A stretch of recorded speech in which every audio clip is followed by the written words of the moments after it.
Shalom Bapak Ibu Saudara, firman Tuhan hari ini diambil dari 2 Korintus 7 ayat yang pertama. Firman Tuhan berkata, saudara-saudaraku yang kekasih, karena kita sekarang memiliki janji-janji itu, marilah kita menyucikan diri kita dari semua pencemaran jasmani dan rohani, dan dengan demikian menyempurnakan kekudusan kita di dalam takut akan Allah. Ayat ini menjadi satu kesatuan dan kesimpulan dari 2 Korintus pasal yang ke-6, yang menjelaskan bahwa kita sebagai orang-orang yang sudah menerima janjinya, sebagai anak Bapa dan mendapat anugerah keselamatan, tidak boleh hidup serupa dan menjadi sama dengan cara dunia ini yang penuh dengan dosa. Tetapi kita harus memisahkan diri dari pengaruh duniawi dan selalu hidup dekat dengan Tuhan, menyucikan diri kita.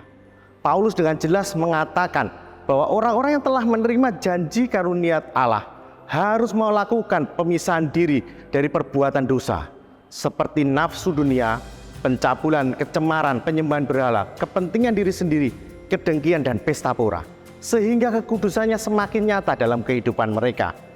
Maksudnya bukan kita menjadi anti dalam pergaulan di dunia ini, tetapi lewat hidup kita harus memberikan pengaruh dan nilai yang baik, serta menunjukkan ciri khas dari Bapa kita bagi dunia ini.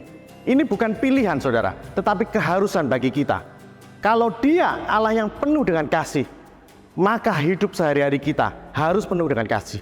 Dan kita mempunyai kepedulian dengan sesama, bukan egois dan semau diri kita sendiri.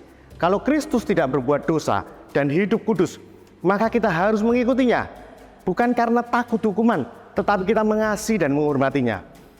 Untuk dapat memberikan pengaruh yang baik bagi dunia ini, marilah dimulai dari kesadaran dan kemauan kita menyucikan diri kita dengan mengizinkan Allah mengintervensi dalam hidup kita setiap hari lewat membangun hubungan dalam saat teduh dengannya, dalam hubungan pribadi dengan Tuhan.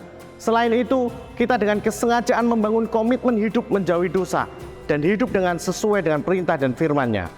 Saat kita membangun kebiasaan hidup kudus dan didasari karena kita mengasihi Tuhan, maka hidup kita akan menunjukkan Kristus dan berdampak bagi dunia ini.